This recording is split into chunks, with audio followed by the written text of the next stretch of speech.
If you're not planning super fun activities for your wedding guests, you're missing out on one of the most important elements of wedding planning.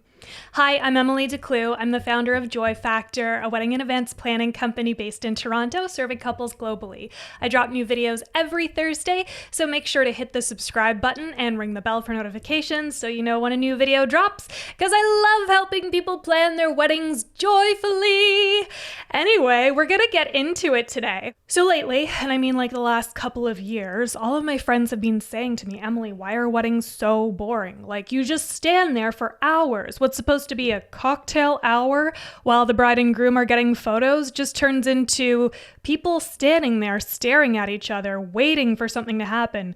No chairs, nothing to look at, no music. Like, seriously, some of the weddings that we've all been to in the past few years have been a little bit shy on the entertainment factor.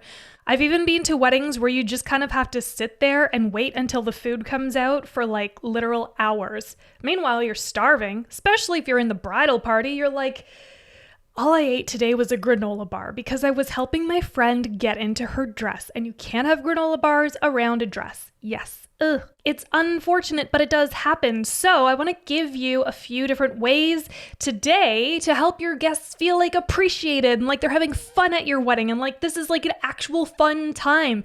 So they're going to leave and they'll be like, that was the greatest wedding I've ever been to, versus like, I couldn't wait to get out of that wedding. Nobody wants to be that wedding.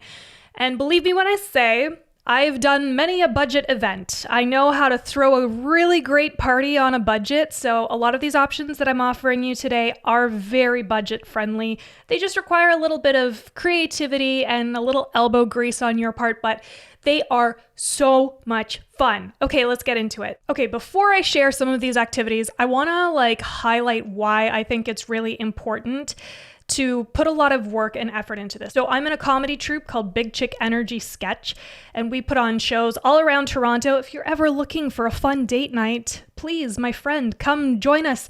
Enjoy the day. Enjoy the evening with us. We put together a lot of ridiculous sketch comedy. Also makes for a great bachelorette party. So we've performed at a few shows that we didn't produce, where the host has been, shall we say, a little lackluster. And now if we compare that to your wedding MC, for example, it just kind of sucks all of the energy out of the room. Like, you know, when you go to an event and the person's not speaking into a microphone and they're really quiet, and then they just kind of stand there and they shuffle like this. They don't really make eye contact with anybody, and it's just kind of uncomfortable. We discovered through being at some of these unfortunate shows that this can really make or break your event. This can make or break your wedding. So it's really important to keep the energy and the vibe super high throughout your wedding, because otherwise that just makes other people, like your guests, feel uncomfortable or feel like, oh, I don't know if I really want to be here, because it's not well thought out. It's not well planned. You're not really putting your guest experience at the forefront of the day. Okay, granted, I completely understand. This day is about you. But I don't know many couples who don't want to give their guests a fun time and make their guests feel like, wow, that was a great experience. Oh my God, I had so much fun at this person's wedding. So I'm going to share with you a couple of different things to consider when you're planning your programming and all the different activities for your wedding. Okay, number one is have a fixed program. So these are going to be things staple things like your ceremony or your first dance, or just really specific things that you know are happening at a specific time. The second element of your programming is to consider unfixed activities. So these could be things that people do on their own between fixed activities. I like to think of it as try to plan a fixed activity, maybe one per hour on average. And it doesn't have to be including absolutely everybody, because not everyone's going to want to participate in everything. But having something happening at least once per hour, shorter, longer durations, is a good way to keep the energy flowing and the energy moving throughout the entire wedding. Now, the activities that are unfixed that can happen at any given time, these can be something that you, a scavenger hunt card that you pick up and you can move around on your own time and search for different things. You can leave it, you can come back to it. It's It doesn't require you to be at a specific place at a specific time, but it's entertainment. So it feels, again, like, oh, there is something for me to do. And then finally, think about how you can throw your own spin on traditional wedding activities. So for example, instead of doing a first dance, my husband and I decided to make our first film together because we like to make films together. And that was a really great way to include everybody. So they're not just like standing there watching us dance, which if you want to do that, that's great. It just wasn't the vibe for us. We wanted to make everybody feel like they were part of the whole wedding, like they're so special to us. We want them to feel like we couldn't have done this without them because we need them to be in this film. So think about different ways that you can put a spin on a traditional wedding activity. I'm going to give you some suggestions towards the end. But first, let's talk about your fixed wedding activities. So as I said, these are going to be activities that happen at a specific time. And you want to start out by planning like the big things and then filling in with little things. So big thing being your ceremony, your first dance, your toast, whatever those big things are that you know 100% like, if this isn't in my wedding, I don't even want to get married, like a ceremony. That might be a thing to include in your wedding. So then you want to plan all of the little extra pieces in and around that. Okay, I'm going to read you a list of really cool fixed activities that I came up with today. 1, group photo. 2, grand entrance. 3, toasts, separate for bride and groom, separate for parents and bridal party and all of those. You could have a cornhole competition. This goes for any sort of like yard game or whatever. If you want to have like a specific time where it's like, we're going to have the throwdown championship right here, right now. And it's a fun way for everyone to watch the bride and the groom do something silly.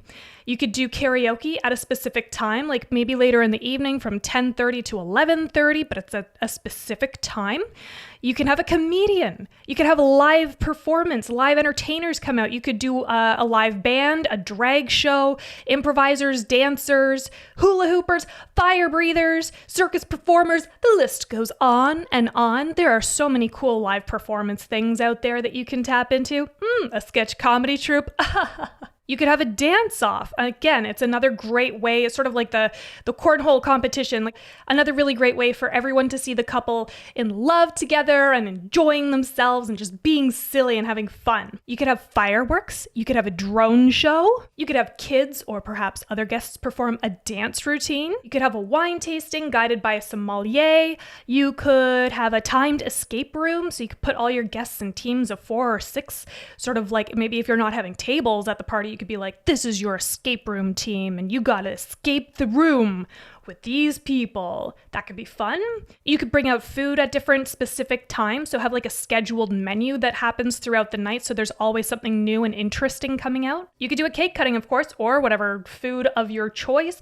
You could perform a song or a skit with your new spouse. That would be nice. You could do a trivia game based on your love. So you could have the MC read out all of the questions and then have them tally and have them organize it like that. If you know someone who is a friend who does trivia nights, that might be a really fun thing to do. You can have a wheel of fun. So it's like a giant spinning wheel of different activities to make the couple do throughout the evening. You could have a send-off, like a fun send-off at the end of the night. You could even do a mini talent show. There's lots of different things you can do. And this list is not exhaustive. I am going to continue to add to it in the blog post that's attached to this episode. So if you want more ideas, I've probably come up with more by now. Head over to thejoyfactor.com, find the episode here. This is episode number 5, and you will see probably a lot more activities there by now. Now we're going to talk about unfixed activities. These are things, again, that your guests can do whenever they want throughout the whole day or evening. They will require maybe a little bit of setup at the beginning, but they don't need anyone to monitor them, or they don't need to happen at a specific time. So you can make these, you could set them up to happen whenever they want. This is really great if you're if your guest is stuck talking to a relative they really don't want to be talking to. Maybe they could be like, oh no, I realized I didn't finish my scavenger hunt. Perhaps I should go finish that.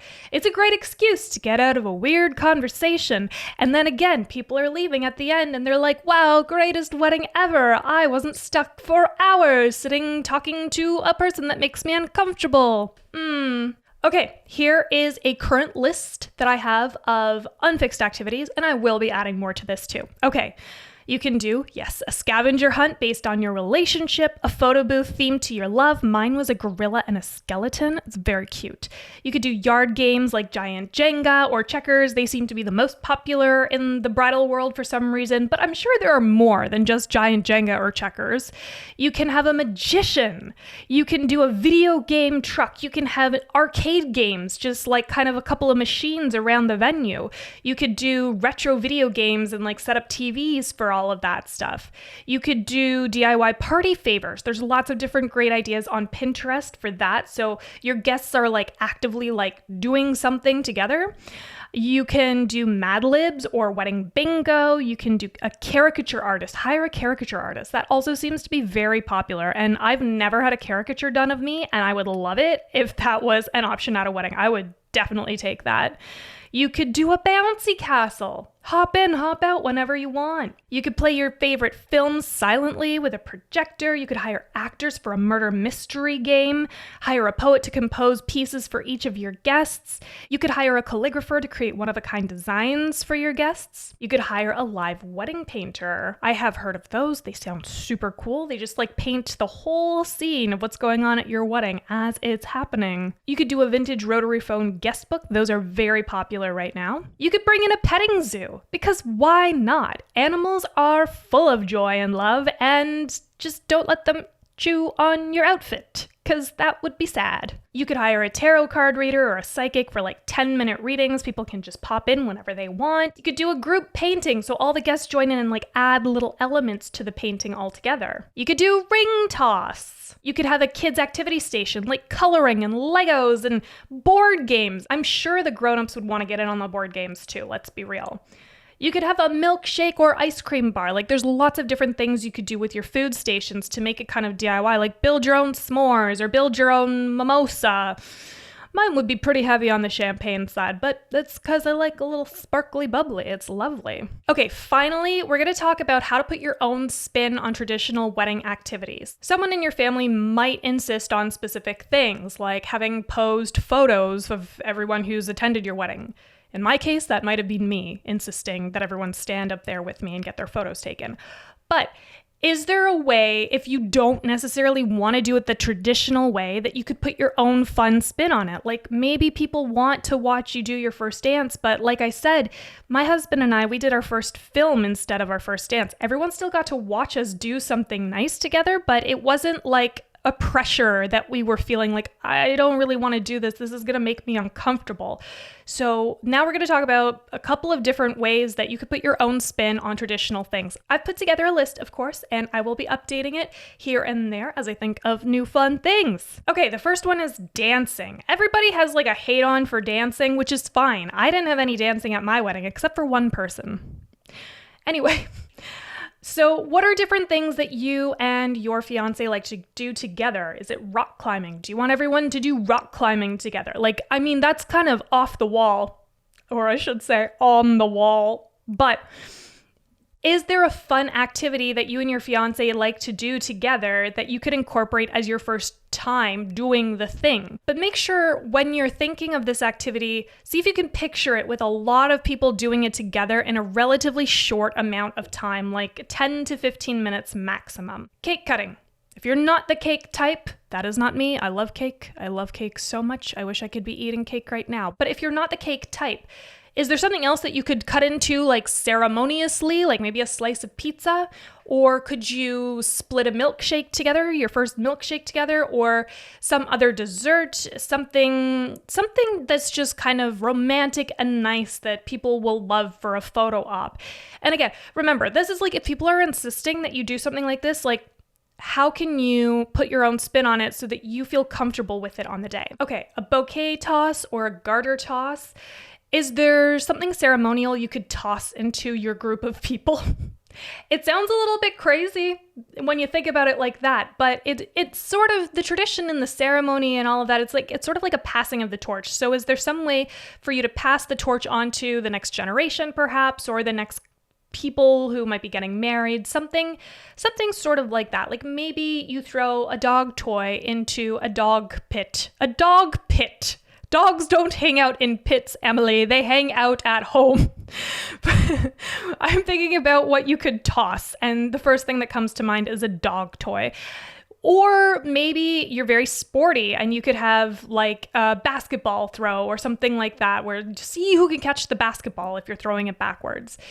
The point is here, can you make it sort of a ceremonial like passing of the torch? We've already covered the first dance, but what about posing in your first photo together? There's a lot of influencer couples out there. Maybe it's like posting your first piece of content as a married couple. Or you could cook your first meal together on a portable burner. It could be as simple as a grilled cheese, but just something that's like really special to the two of you, that is like you're doing it for the first time. Cocktail hour. I'm not the biggest fan of cocktail hours, but I know some people really love them. I think if you're going to do a cocktail hour, you should probably have something else from the Unfixed activities list also happening simultaneously, so that your guests feel like they have something to do. This is also a bonus for your guests who won't be drinking. I have noticed that a lot more people are drinking less. So how can you help everybody feel comfortable and welcome and not alienated? Like if you have people in your family who don't drink and you're setting up a cocktail hour, it's going to feel kind of uncomfortable for them. So what are some different ways that you can make that hour or that time spent something different, something non-alcohol related? The traditionally posed wedding photos. You could ask your guests to bring a costume. Maybe if you're doing like a themed wedding, so you can do a photo with them in a costume. You could bring your own sort of props and stuff to do that with the photographer. You could come up with a shot list with your photographer too. Like maybe you want to do, remember those Vogue kind of photos were really popular a few years ago, or you could do like superhero poses, or you could, if you have a friend that's really good at Photoshop, like think of some poses that you would like to do so that you can superimpose them on top of different settings and sceneries, and maybe you're all Marvel characters or something, just something like a little bit different, but like that incorporates everybody in a fun way, so that you can look back at your pictures and be like, oh, that was really nice when grandma was Iron Man. Parent dances. Let's talk about that for a second.